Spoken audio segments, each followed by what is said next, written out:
My name is Daniel Carter, and the night my brother looked me straight in the eye and said, "You're not family anymore," something inside me broke. I had carried this family for years, paid the bills, fixed the roof, kept the lights on, and still they looked at me like I was nothing. I stood on the porch of the house I built with my wife Sarah. Her laughter still lived in those walls. Her memory was carved into every brick, every corner, and yet they dared to tell me I didn't belong here. Rain fell on my shoulders that night in Denver. The windows glowed warm behind them while I stood in the cold, shut out from the very place I once called home. I didn't argue. I didn't beg. I just listened, because sometimes silence is louder than screams. And as I gripped the keys to that house in my pocket, I already knew this betrayal wouldn't end with me walking away. It would end with them losing everything they thought was theirs. This isn't just a story of revenge. This is a story of justice. And if you've ever been betrayed by blood you trusted most, you'll understand why I did what I did. Stay with me, because the truth you're about to hear hurts more than any knife. And if you want more stories like this, hit that subscribe button now. Trust me, you won't want to miss what comes next. My name is Daniel Carter, 42 years old, born and raised in Denver, Colorado. I've spent my life building bridges, real ones, steel and stone. But the bridge I cared about most was this family, and the house I built with Sarah, my wife. Sarah's been gone for 5 years. Cancer took her faster than I could prepare, but every corner of that house still holds her laughter. Her photos are on the mantle. Her touch lingers on the old wooden banister.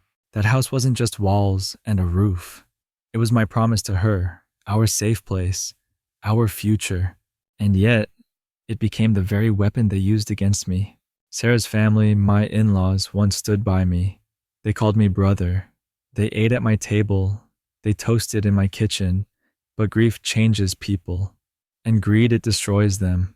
One night I walked into my own living room. My brother-in-law, Thomas, stood tall, his drink in hand.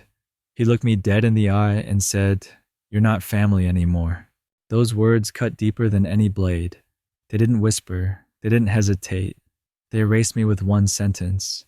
I wanted to scream, to fight, to tear the walls down around us, but instead I stayed silent, because silence is sharper than rage, and that silence would soon become their undoing. Thomas's words hung in the air. "You're not family anymore." The room went quiet, not because of shock, but because everyone else agreed. I looked around my own living room. Faces I had fed for years. Faces I had trusted. None of them met my eyes. My sister-in-law turned her glass away. My niece scrolled through her phone. Even my mother-in-law, the woman Sarah loved most, shook her head like I was a stranger trespassing. It felt unreal, like I had walked into someone else's house. But the truth was crueler. This was still my house, and they wanted me erased from it. Thomas smirked, raising his whiskey like a victory toast. "Daniel, you've done your part. But this isn't yours anymore. Sarah's gone, and so is your place here." Each word was a hammer. They weren't just cutting me off. They were taking the only piece of Sarah I had left. I clenched the keys in my pocket so hard the metal cut into my skin. I wanted to throw them on the table. I wanted to shout, "This house was mine before it was ever yours." But I didn't, because I learned something in that moment. Rage makes you sloppy. Silence makes you dangerous. So I smiled. A smile they didn't understand. And I walked out. Not broken, not defeated, but planning. I walked out that night without another word. The rain in Denver hit harder than their voices ever could. It slid down my face, but I wasn't crying. I had stopped crying years ago, the day Sarah died. I sat in my truck, the keys to the house still digging into my palm. They thought my silence meant defeat. They thought I was broken. They were wrong. Silence isn't weakness. Silence is planning. And I had just begun. The city lights blurred through the windshield. I stared at the reflection of myself in the glass. I didn't see a man cast aside. I saw a man erased and ready to write himself back in bold ink. Thomas's smirk replayed in my head. The way my mother-in-law looked past me like I didn't exist.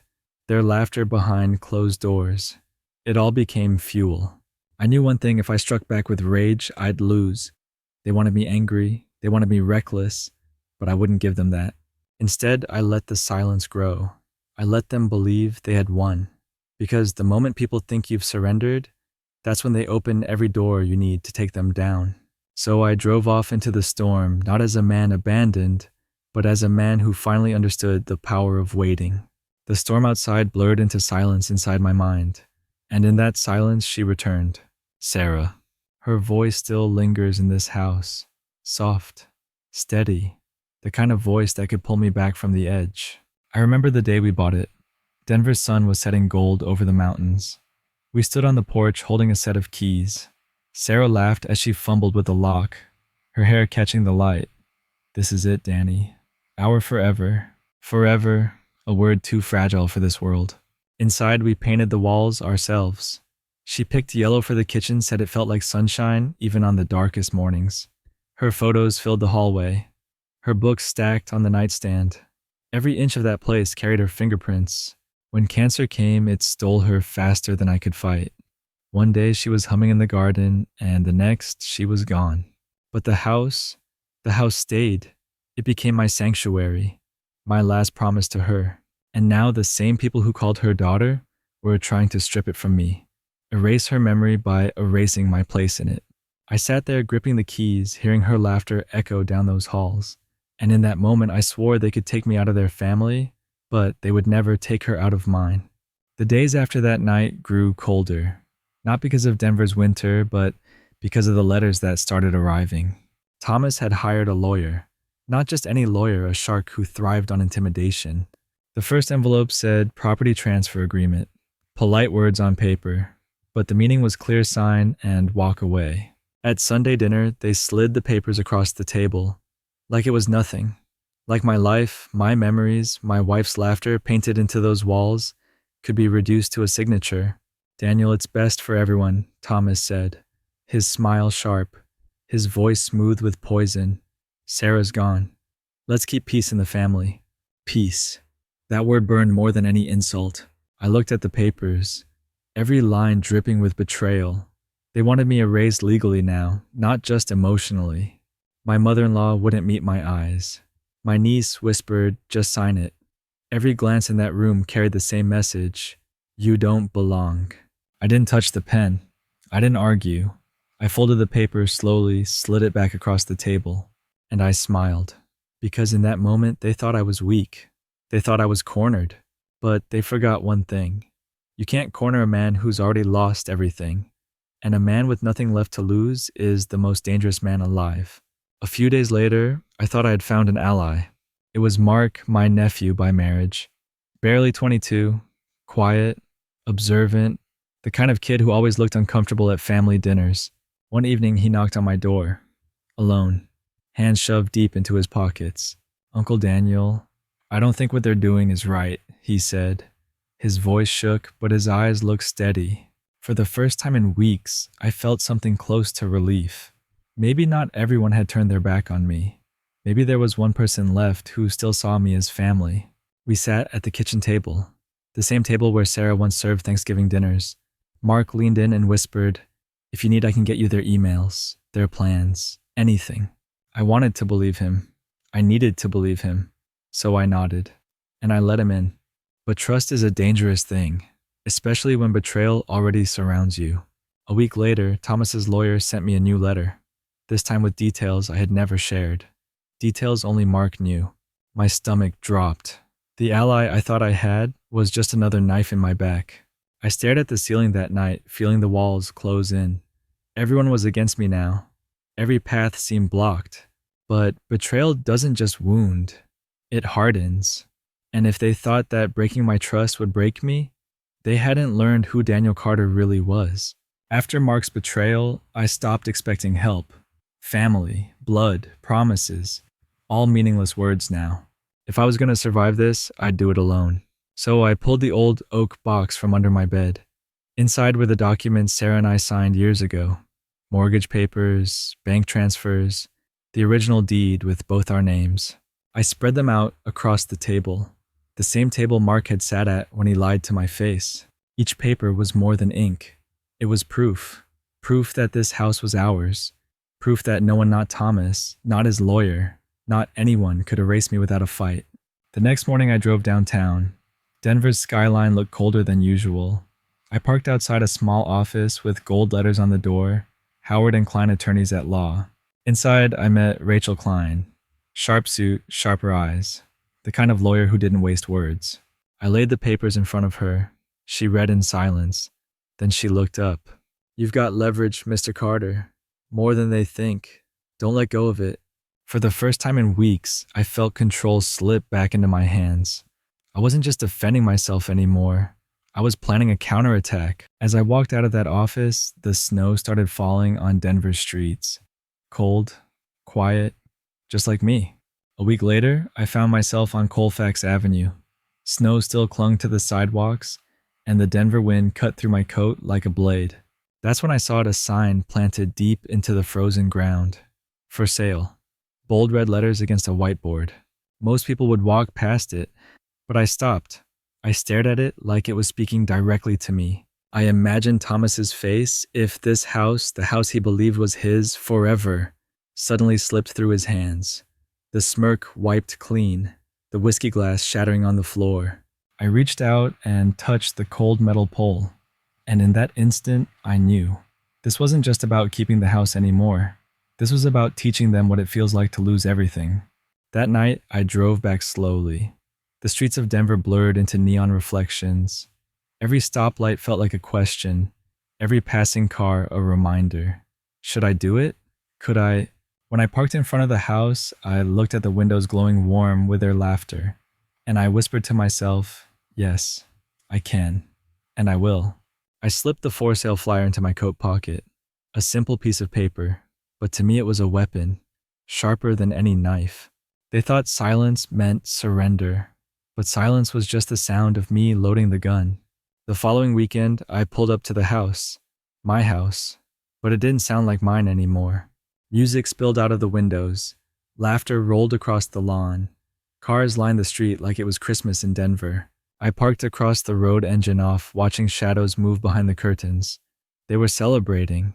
Inside my house. Celebrating my absence. Through the glass, I saw Thomas raise another glass of whiskey. His voice carried over the music. To new beginnings, to family. The crowd cheered. Family. The word they stole from me. My mother-in-law clinked her glass against his. My niece danced in the living room. Even Mark, the boy who betrayed me, smiled wide, like none of them had blood on their hands. I gripped the steering wheel until my knuckles turned white. Every part of me wanted to storm in to rip their false joy apart, but I didn't. Because while they drank, I planned. While they laughed, I calculated. They thought the silence meant surrender, but silence was patience, and patience was the sharpest blade I had. I watched until the party spilled into the night, until the last light went out, and then I whispered to the dark keep, celebrating, because soon there will be nothing left to toast. I started the engine and drove away smiling. The pressure didn't stop. Letters, phone calls, Thomas's lawyer breathing down my neck. Finally, they called another family meeting. Same table, same papers. This time, Thomas pushed the pen toward me. "Sign it, Daniel. End this nonsense." I stared at the stack. The words swam across the page, every line dripping with betrayal. But my face stayed calm. Almost agreeable. Slowly, I picked up the pen. Their eyes lit up. My mother-in-law exhaled, relieved.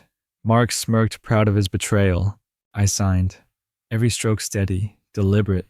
And when I slid the papers back, they erupted in celebration. Thomas clapped my back like we were old friends. "Finally, you did the right thing." The room buzzed with victory. They thought it was over, but it wasn't. Because what they didn't know was simple. I had never signed the original. Only a copy. A worthless duplicate I had slipped into the pile. The real deed, the one with power, was locked safely in my lawyer's office downtown. As I walked out, their cheers still ringing in my ears, I almost laughed. They thought they had stripped me bare. But in reality, they had just handed me the sharpest weapon of all their blind confidence. The snow had settled heavy over Denver that morning. The streets were quiet, but inside me a storm raged louder than ever. I walked into Rachel Klein's office downtown. The same oak-framed door, the same gold letters, Howard and Klein Attorneys at Law. She was waiting. A folder already on the desk. No small talk, just business. "Are you ready, Mr. Carter?" she asked. I nodded, because this wasn't about readiness. This was about resolve. The contract lay in front of me, crisp, final. A single signature would seal it. I thought of Sarah, her laughter in the kitchen, her voice calling this house our forever. And then I thought of Thomas's smirk, the whiskey toasts, the betrayal. My hand didn't shake. Not this time. I signed. One stroke, then another, and with that, the house was no longer theirs to claim. Rachel closed the folder gently. "It's done," she said, her eyes sharp but softer now, as if she knew what this meant. I exhaled slowly, feeling the weight lift off my chest. It wasn't relief. It was something colder, something sharper. I walked out into the icy Denver air. The contract tucked safe under Rachel's arm. Behind me, the city moved on, as if nothing had changed. But for them, everything was about to. That evening, I sat in my truck across the street. The house still glowed warm with their laughter. They didn't know the walls around them already belonged to someone else. My phone buzzed in my hand. A blank message screen. One chance. One sentence. I typed slowly, each word deliberate, each letter heavier than a bullet. "Hope you enjoyed the party. Too bad the house isn't yours anymore." I hit send, and then I waited. Seconds later, the windows lit up with chaos. Curtains jerked open, faces pale with confusion. Thomas stumbled out onto the porch phone, clutched in his hand, eyes scanning the dark like a hunted man. My mother-in-law's voice cracked through the night. Confusion, panic. Mark shouted something, but the music drowned it out. Inside, I imagined the walls shifting, their victory crumbling into fear. I didn't need to hear their words. I didn't need to see their tears. The silence of my truck was enough. I leaned back in the seat, the snow tapping against the windshield, and let a small smile curl at the corner of my mouth. One message, one truth, and their world was already falling apart, but they still didn't know the full weight of what I had done. Not yet, because this wasn't the end. It was only the prelude to the collapse. The next morning, the silence of Denver's snowy streets was broken by a knock at their door. Not me, not Rachel, but men in dark coats, representatives of the real buyer. They handed Thomas the notice. A single page, cold, unforgiving. The words hit harder than any punch. Vacate within 48 hours. His face drained of color. My mother-in-law clutched the paper with trembling hands. Mark shouted, "This can't be real." But it was. Every line was legal. Every signature binding. The house they claimed as theirs was gone. Sold. Final. I watched from my truck across the street, engine humming low. Thomas staggered down the porch steps, eyes wild, scanning the neighborhood, as if someone might save him. No one would. No one could. For years they believed I was weak, disposable, a man to be erased. But in 48 hours they would be the ones erased, dragged out of the house they toasted in, the house they poisoned with betrayal. Their victory party had turned into a countdown, and every tick of the clock was my revenge tightening around their throats. I didn't move. I didn't speak. I just watched the panic bloom, because revenge doesn't need noise. Sometimes it's just the sound of a door closing and the lock turning for the last time. The house stood silent now. No music, no laughter, just empty rooms echoing with the sound of their defeat. 2 days had passed since the notice. 48 hours. That's all it took to strip them of everything they thought was forever. I didn't go back inside. I didn't need to. Some ghosts are better left behind. Instead, I sat in a diner off Colfax Avenue, the same place Sarah and I once had late-night coffee when life felt endless and love felt unbreakable. The waitress poured me a cup. Steam rose into the cold Denver air, and for the first time in months, I felt still. I set Sarah's wedding ring on the table. The silver glinted under the neon sign outside, and I whispered, "They took everything, Sarah, but they'll never take you from me." Justice doesn't always look like a courtroom. Sometimes it looks like silence. Sometimes it looks like walking away while your enemies drown in the ruins they built themselves. I didn't need cheers. I didn't need recognition. All I needed was the truth, and the truth was simple. I hadn't lost my home. They had lost theirs. And in that quiet diner with Sarah's ring between my fingers, I finally understood. Home isn't brick. Home isn't blood. Home is respect. And when they took that from me, they signed their own eviction notice. I left the diner that night, the streets of Denver quiet under falling snow, the ring still warm in my hand. And I realized something: this wasn't just my story. Betrayal doesn't wear one face, it wears many. A brother, a partner, even blood you once swore you could trust. And revenge, it doesn't always come with fire or shouting. Sometimes it comes quietly, with silence, with patience, with a single signature that changes everything. I know some of you watching this have been there, shut out, cut off, made to feel like you were nothing. So I'll ask you, what would you have done in my place? Would you have walked away? Or would you have made them remember your name? Drop your story in the comments, because sometimes the only thing heavier than betrayal is carrying it alone. And if this story struck you, if it made you think about justice, about what revenge can really mean, then don't let it be the last one you hear. There are more stories like this, real stories, stories that burn, that sting, that remind us we're not as alone as we think. Subscribe, not because I'm asking, but because the next story might be yours.